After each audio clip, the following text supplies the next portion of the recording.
So we can start off by naming the magazine that we doing an article for is Peachtree Studios. It's a new freshly magazine out of Fall River. I selected to interview you because I see the real estate side of things in Massachusetts. A lot of people was interested in real estate in Massachusetts, even though there's not enough room for everybody in Massachusetts, but still, yet and for all, everybody is still interested in real estate. Real estate is always going to sell. So we could start by your name, pronounce your name correctly, Marwan. Ba, Mr. Ba. So let's just begin with how you basically start doing real estate. All right, Bryce, thanks, bro. Appreciate it. Happy to be doing this interview with you. So, like you said, my name is Marwan Ba, M-A-R number 1, B-A-H. Cool. And I'm originally from West Africa.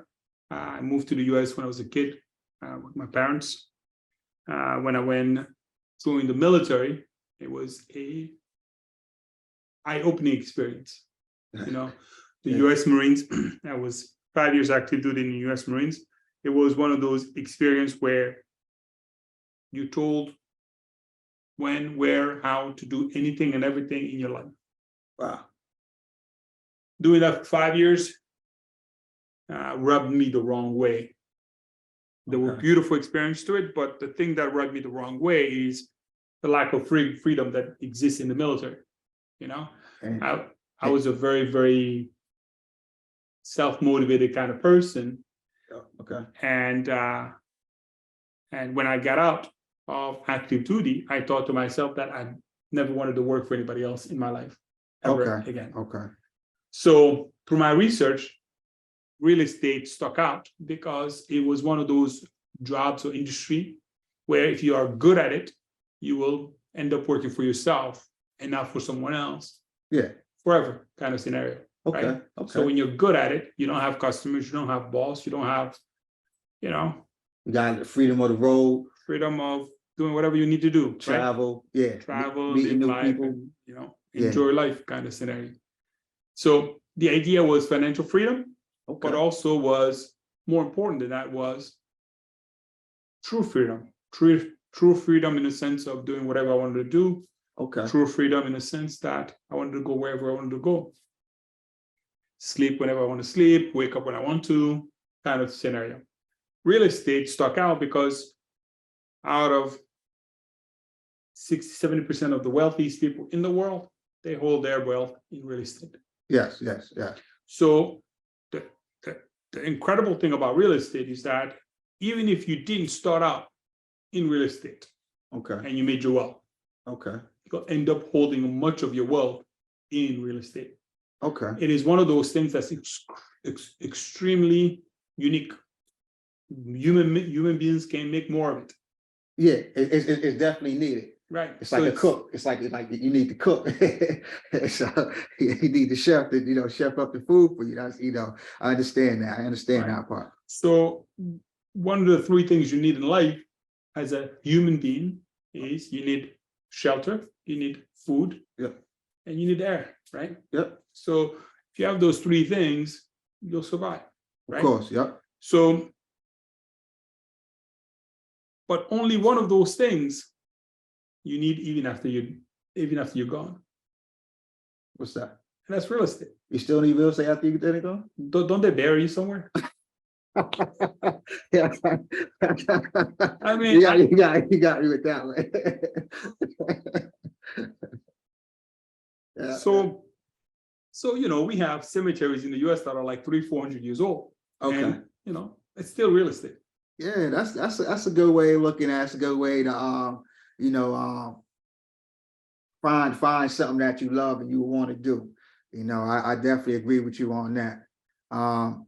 So basically, we covered your interest on that one. I was going to ask you next question. What was the interested part in real estate? and what took you to basically to get into real estate. But you want to add something else? Yeah, no, I mean, the interesting thing about real estate is that when you understand the concept of real estate, Okay. you understand how the world functions. Okay. You know, when you understand how real estate moves, how it fits in an economy, when you understand how it fits in a day-to-day life, you understand how the world really works. Yeah. Yeah. So let me give you an example. Okay. You can be a politician, and real estate is instrumental to you becoming a successful politician, Okay. because everything that the town needs is derived from real estate tax. Yeah, I didn't look at it like that. So Yeah. when you live in a town, it doesn't matter how much people make in that town more than how much the house is worth in that town. Okay. Right? Yeah. So the police department gets their revenue, their salary off of real estate tax. Fire department, teacher, the school works off of real estate tax. When you Yeah. understand the concept of real estate, you make a conscious decision of where you want to raise your family, what house you want to buy, what neighborhood you want to buy it at. Another way, like a studio, newspaper, Okay. whatever. If you are a newspaper and you want more traffic, more eyeballs, you want to pick the real estate spot that drives the most traffic to your spot. Okay. So you want to pick the. Yeah. So when Yeah, you now, understand the concept of real estate yeah, and you think from the perspective of real estate, I understand it now. It's all it about sets you location. up. All about location. So I definitely understand that part. So real estate captures the residual value of an economy. So when you are in real estate and you understand how it works, you understand how it moves, you understand the cycles, you can make plans 5, 10, 20 years ahead where your retirement is covered before you even get there. Yeah. Yeah. Okay. Okay. Gotta keep that in mind myself. All right. So let me ask you, basically, like what is the ups and downs in real estate, you know? Ups, it's one of the safest investments that you can put your money into. Okay. Now, people always say, oh, real estate is such an expensive thing. Well, it doesn't have to be. Real estate is such a stressful thing. It doesn't have to be. Okay. Real estate is, I don't know. There's all these excuses about real estate. Okay. You know, you deal with tenants, you deal with plumber and complaints and all these other things. Okay. All of that stuff is true. Okay. Some people look at real estate as a liability because you consistently pay money to the property. Okay. All of that is true. But what's also true is that if it was easy, everybody would be doing it. There you go. Now, the most advantageous thing, the most interesting thing about real estate is that it's a mechanism that forces you to save for tomorrow. Yeah, a lot of people do say that penny, say they dollar, you know, just to save up, even if you know they don't have, you know, how they do financing, because they everybody want that house, everybody want that dream house, you know what I mean? You know, for their family. But it's even more than that. Even if you get the house, right? Now you have to make a monthly payment to that mortgage for the next 30 years. Yeah. If you are committed and you do that consistently, it's different than the stock market. Okay. It's different than a life insurance. It's different than, you know, crypto. It's different than anything else. Yeah. Because stock market, if you don't continue to invest into the stock, your game stops. Yeah. You know, you don't take advantage of that compounding benefit anymore. Okay. Right? But real estate, if you stop, they take the house from you. So it forces you to save. Okay. So Okay. that forced saving system can get someone from a very poor or a very medium bracket into a high net worth bracket over a span of 10, 20, 30 years. Okay. What the average person just have to think is, well, if I'm doing this already for one, let me try to see if I can do it for 2 or 3. Yeah. And now let me see if someone else will help me save my future income or future retirement by placing a tenant into the property and then having the tenant pay the rent. Within that 20 or 30 years. within that 20, 30 years. Okay. So over a span of 20, 30 years, you're now sitting pretty with 2, 3, 4 houses, Yeah. where most of it was paid by tenants Okay. at a certain point. And even if you have a bad year or a bad couple of years, you're looking at over the span of 20 years, you're looking at over the span of 30 years. You buy a $500,000 house today in Massachusetts, that's the average price, $500,000. Okay. If you buy $500,000 today in Massachusetts, your mortgage payment is going to be about $3,000. Okay. Get a tenant, pay the $3,000. 10 years from now, they would have paid off probably 100 to 200 grand.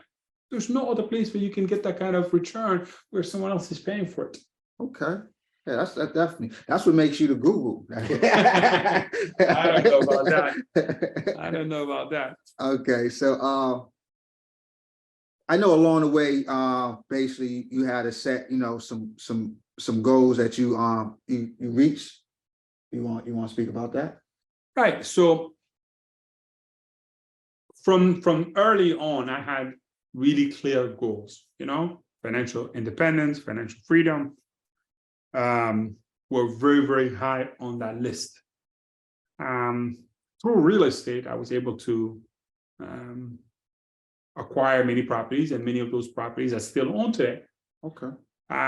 So the goals had to be clear, they had to be attainable, but I had to get disciplined. And I'm thankful that I was a Marine, and Marine is still disciplining people. Oh yeah, of course, of course. So I had to be disciplined, whereas if I had a tenant and there was a bad experience, I had to find ways to pay for my property and not let it go. Okay. Through good times and bad times, I held my properties, Okay. right? So I am not perfect. I had hiccups along the way, but I've been able to maintain most of my properties through good times and bad times over a span of 10, 20 years. Okay. So my goals were always to accumulate as many properties as I can over a lifespan, so that, number one, for instance, I can pass some of these properties to my children, and